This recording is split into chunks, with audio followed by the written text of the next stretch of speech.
Hello, greetings to you, my dear students and my dear parents. இப்போ நம்ம என்ன பார்க்க போகிறோம் அப்படின்னு பார்த்தீங்கன்னா, நான் ரவுண்ட் 2 ரிசல்ட் ரிலீஸ் ஆயிடுச்சுன்னு ஒரு வீடியோ அப்லோட் பண்ணியிருந்தேன். அந்த கமெண்ட் செக்ஷன்லையும் எனக்குமே நிறைய பேர் ஃபோன் பண்ணி கேட்டிருந்தீங்க, மெசேஜ் பண்ணியிருந்தீங்க, நிறைய டவுட்ஸ் கேட்டிருந்தீங்க. அதில் குறிப்பாக ஒரு டவுட் எல்லாருமே கேட்டது, சார் ஃப்ளோட் ஆப்ஷனே இல்லை சார், எப்படி சார் வில்லிங்னஸை சப்மிட் பண்ணுறதுனே தெரியல, ஒரே கன்ஃபியூஷனாக இருக்குது சார், என்ன சார் பண்ணலாம் அப்படின்ட்டு. ஸோ இந்த டவுட், மேஜரான இந்த டவுட் யாருக்கு வந்திருக்குன்னு பார்த்தீங்கன்னா, ஃபர்ஸ்ட் ரவுண்டில் சீட் அலாட் ஆனவங்களுக்கு தான் வந்திருக்கு.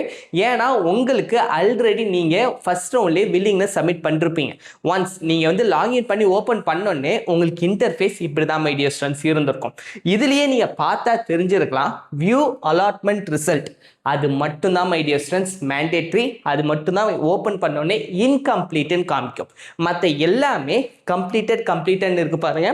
Seat acceptance fee payment completed, documents completed, willingness submission completed. So நீங்கள் ஃபர்ஸ்ட் ரவுண்ட்லேயே நீங்கள் ஃப்ளோட் ஆப்ஷன் கொடுத்துருந்தீங்கன்னா அதே ஃப்ளோட் ஆப்ஷன் தான் மை டியர் ஸ்டூடண்ட்ஸ் கண்டினியூ ஆகும். நீங்கள் இன்கேஸ் சேஞ்ச் பண்ணணும், ஸ்லைட் ஆப்ஷன் கொடுக்கணும் அப்படின்னு நினச்சிங்கன்னா சேஞ்ச் வில்லிங்னஸ் கொடுத்து நீங்கள் வந்து மாற்றிக்கலாம் மை டியர் ஸ்டூடண்ட்ஸ். மற்றபடி உங்களுக்கு வந்து ஃப்ளோட் தான் இருக்கணும் அப்படின்னா நீங்கள் எந்த ஒரு சேஞ்சஸுமே பண்ண வேண்டாம்.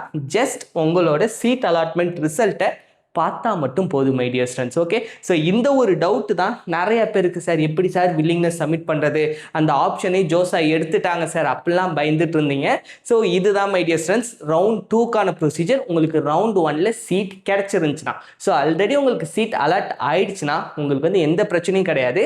சீட் அலாட்மெண்ட் ரிசல்ட் மட்டும் மை டியர் ஸ்டூடண்ட்ஸ் ஃபர்ஸ்ட் இருக்க இந்த லிங்கை மட்டும் கிளிக் பண்ணி நீங்கள் ரிசல்ட்டை பார்த்தா போதும். அதுக்கப்புறம் இந்த initial seat allotment intimation slip இதையும் டவுன்லோட் பண்ணி வச்சுக்கோங்க.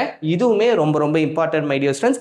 ஒரு ரவுண்டுக்குமே டவுன்லோட் பண்ணி வச்சுக்கோங்க. அது வந்து ரொம்ப ஒரு இம்பார்ட்டண்ட்டான ஒரு விஷயம் மை டியர் ஸ்டூடண்ட்ஸ். நான் முன்னாடியே சொன்ன மாதிரி இவங்களோட ஒரு ப்ரூஃபும் தான் அட்லாஸ்ட் நமக்கு எந்த ஒரு பிரச்சனையும் ஆகலைன்னா பிரச்சனையே இல்லை. மேபி ஏதோ ஒரு இஷ்யூ ஆகுதுன்னா அப்போ இந்த ப்ரூஃப் மட்டும்தான் பேசும். ஏன்னா இந்த தடவை இவங்க வெப்சைட்டுமே அடிக்கடி கிளிச்லாம் ஆச்சு. அதனால் ஏதாச்சும் ஒரு டேட்டாலாம் லாஸ் ஆகுது அப்படின்னா நம்மக்கிட்ட ஒரு ப்ரூஃப் இருக்கிறப்ப தைரியமாக இருக்கலாம் மை டியர் ஸ்டூடண்ட்ஸ். அப்போ அவங்களே கேட்பாங்க, உங்கள்கிட்ட இருக்க ப்ரூஃப் அனுப்புங்க, ஸ்க்ரீன்ஷாட்ஸ் அனுப்புங்க, அப்படி தான் கேட்பாங்க. ஸோ அதனால் நமக்கு வந்து இவங்களோட லீகல் ப்ரூஃப் ரொம்ப முக்கியம் மை டியர் ஸ்டூடண்ட்ஸ். அப்புறம் இன்னொரு டவுட் நிறைய பேர் கேட்டிருந்தீங்க, சார் ஃபர்ஸ்ட் ரவுண்டில் எனக்கு வந்து கேட்டகரி சீட் அலாட்டட். ஒரு நிமிஷம் நான் அந்த ஸ்லைடு ஓப்பன் பண்ணி காமிக்கிறேன். ஸோ இந்த மாதிரி my dear students allotted category OBC என்சிஎல்னு இருந்துச்சு. ஆனால் இந்த பேரண்ட்டுக்கு வந்து 2 ரவுண்டுலையுமே வந்துட்டு ஓபிசி என்சிஎல்னு இருந்துச்சு. ஸோ பிரச்சனை இல்லை மை டியர் ஸ்டூடண்ட்ஸ். ஆனால் நிறைய பேரண்ட்ஸ்க்கு என்ன வந்திருக்கு அப்படின்னா, ஓபிசி என்சிஎல்னு இருந்தது ஓப்பனாக மாறி இருக்கு சார். இப்படின்னா என்ன சார் அர்த்தம், எங்களுக்கு கொஞ்சம் பயமாக இருக்குது. ஆக்சுவலி இந்த பேரண்ட்டுக்கு பார்த்தீங்கன்னா அப்கிரேட் ஆச்சு. ஃபர்ஸ்ட் ரவுண்டில் வேறு சீட் கிடச்சிருந்துச்சு, செகண்ட் ரவுண்டில் வேறு சீட் கிடச்சிருந்துச்சு மை டியர் ஸ்டூடண்ட்ஸ். கொஞ்சம் அப்கிரேட் ஆகிருந்துச்சு.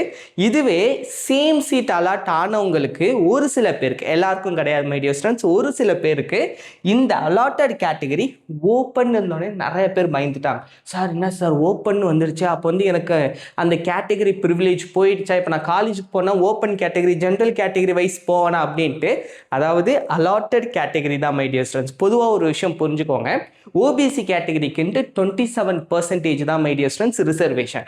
ஸோ இப்போ என்ன பண்ணுவாங்க, ஓபிசி கேட்டகரி ஸ்டூடெண்ட்ஸ் எல்லாருமே வந்ததுக்கு அப்புறம் 27% வரைக்கும் கேதர் பண்ணி ஓபிசி கேட்டகரி அந்த ரிசர்வேஷனில் வருவாங்க மை டியர் ஸ்டூடெண்ட்ஸ். அதுக்கப்புறம் அவங்க வந்து ஜென்ரல் கேட்டகரிக்கு வருவாங்க. ஆனால் இப்போ என்ன சினாரியோ நடந்திருக்குன்னு சொல்கிறேன். ஏன்னா ஃபர்ஸ்ட் ரவுண்டில் அவங்களுக்கு வந்து ஓபிசி கேட்டகரியும் கிடச்சிருக்கும். ஆனால் செகண்ட் ரவுண்டில் இந்த அலாட்டட் பூல் வந்து ஓபிசி என்சிஎல்லேருந்து ஓப்பனுக்கு எப்படி சார் மாறும்னா, இந்த டேர்ம் வந்துட்டு இவங்களே நம்ம ஜோசாலேயே இன்ஃபர்மேஷன் ப்ரௌச்சர்லேயே தெளிவாக சொல்லியிருந்தாங்க மை டியர் ஸ்டூடெண்ட்ஸ், எதுக்காக நாங்கள் அப்படி பண்ணுறோன்ட்டு. ஸோ உங்களோட ரேங்க் எடுத்துப்பாங்க மை டியர் ஸ்டூடெண்ட்ஸ். ஓபிசி ரேங்க்கில் உங்களுக்கு ஃபர்ஸ்ட் ரவுண்டில் சீட் அலாட் ஆகிடுச்சு. ஸோ உங்களுக்கு எந்த ஒரு ப்ராப்ளம் இல்லை.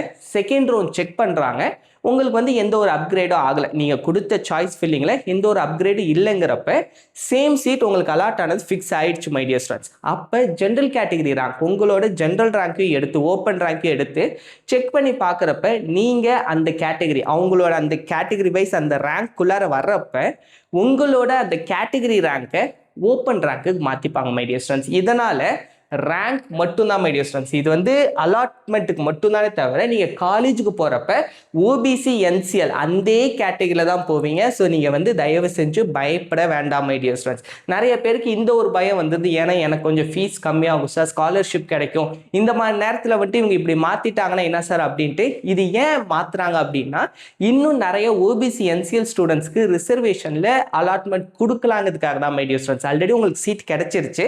ஸோ கிடைச்ச சீட் கன்ஃபார்ம் ஆயிடுச்சு. அப்படியே உங்களை வந்து அதே கேட்டகரியில் வச்சிருக்கணும். ஸோ உங்களுக்கு ஓப்பன் கேட்டகரி அலாட்மெண்ட் கொடுத்துட்டா உங்கள் கேட்டகரியில் இருக்க இன்னொரு ஸ்டூடெண்ட்டுக்கு அவங்க அந்த சான்ஸ் கொடுக்கலாங்கிறதுக்காக மட்டும்தான் ஓப்பனுக்கு அலாட்மெண்ட் பண்ணுவாங்க. மேபி நீங்கள் ஃப்ரீஸ் கொடுத்தாலுமே அலாட்மெண்ட் மாறி இருக்கலாம். அதனால தான் ஒரு ஒன்றுமே ஜஸ்ட் லாகின் பண்ணி பாருங்கன்னு நான் சொல்கிறேன். ஸோ உங்களுக்கு அலாட்டட் போல மாறி இருந்துச்சுன்னா தயவு செஞ்சு பயப்படாதீங்க my dear students. Okay, so இது வந்துட்டு நிறைய பேர் என்கிட்ட கேட்டிருந்தீங்க, ரொம்ப பயந்து போய் கேட்டீங்க, சார் இது என்ன சார் பண்ணுறதுனே புரியலையே சார் அப்படின்ட்டு. ஸோ இது வந்து பயப்படுற மாதிரி எந்த ஒரு இஷ்யூவும் கிடையாது மை டியர் ஸ்டூடெண்ட்ஸ். அதே மாதிரி வில்லிங்னஸ் ஆல்ரெடி நீங்கள் சப்மிட் பண்ணிட்டீங்க. சேஞ்ச் வில்லிங்னஸ் வேணும்னா மட்டும் கொடுங்க. அதே மாதிரி இன்னொரு முக்கியமான விஷயம் மை டியர் ஸ்டூடெண்ட்ஸ், இந்த தடவை நல்லாவே எல்லா ரேங்க்குமே ட்ராப் ஆகிருக்கு மை டியர் ஸ்டூடெண்ட்ஸ். நானே செக் பண்ணேன். குறிப்பாக டாப் என்ஐடிஸ் அதில் இருக்க டாப் பிரான்ச்சஸ்லாம் வழக்கம் போல் காம்படிட்டிவ் தான் மை டியர் ஸ்டூடெண்ட்ஸ். குறிப்பாக ஜிஎஃப்டிஸில் ஒரு பெரிய ஒரு அப்டேட் என்னதுன்னா, நிறைய ஜிஎஃப்டிஸில் ஆல் இண்டியா ரேங்க் கொடுத்துட்டாங்க மை டியர் ஸ்டூடெண்ட்ஸ். முன்னாடி நிறைய ஜிஎஃப்டிஸ், முக்கியமான ஜிஎஃப்டிஸ்லாம் சொல்கிறேன், பிஐடி பிர்லாலாம் பார்த்தீங்கன்னா home state quota, other state quota, all India quota இப்படிலாம் இருக்கும். ஆனால் நம்ம புதுச்சேரி டெக்னாலஜிக்கல் யூனிவர்சிட்டி இன்னும் அந்த ஹோம் ஸ்டேட் கோட்டா அது வந்து அவங்க வச்சிருக்காங்க. ஸோ அங்கே வந்து நமக்கு ஃபுல்லாக ஆல் இண்டியா கோட்டா கொடுக்கல my dear students. Most of the ஜிஎஃப்டிஸில் இப்போ கொடுத்துருக்காங்க. ஸோ இதெல்லாம் வந்து ஒரு அட்வான்டேஜ். ஸோ நீங்கள் வந்து ஜிஎஃப்டிஸ் ப்ரிஃபர் பண்ணுறீங்க. அது இல்லாமல் ட்ரிபிள் ஐடிஸில் இப்போ புதுசாக வந்திருக்க மேத்தமெட்டிக்ஸ் அண்ட் கம்ப்யூட்டிங் அதெல்லாம் வந்து இப்போ புதுசாக இருக்கிறதுனால நிறைய ஸ்டூடெண்ட்ஸ் கொஞ்சம் கம்மியாக தான் வந்து கொடுத்துருக்காங்க. ஸோ அந்த கோர்சஸ் எல்லாத்துலேயுமே நல்லாவே ட்ராப் ஆகிருக்கு. சிசாப்க்கு நல்ல சான்ஸ் இருக்குது. ஸோ சிசாப் கவுன்சிலிங் நீங்கள் வர்றப்ப சாய்ஸ் ஃபில்லிங் ரொம்ப ரொம்ப பார்த்து பண்ணுங்கள். சிசாப் கவுன்சிலிங் ரிலேட்டடாக உங்களுக்கு எந்த டவுட்னாலுமே எனக்கு வந்து மெசேஜ் பண்ணுங்கள் மை டியர் ஸ்டூடெண்ட்ஸ். உங்களுக்கு கம்ப்ளீட் கைடன்ஸ் சிசாப் கவுன்சிலிங் வேணும்னாலுமே மெசேஜ் பண்ணுங்கள். Bye bye. Thank you my dear students. All the best.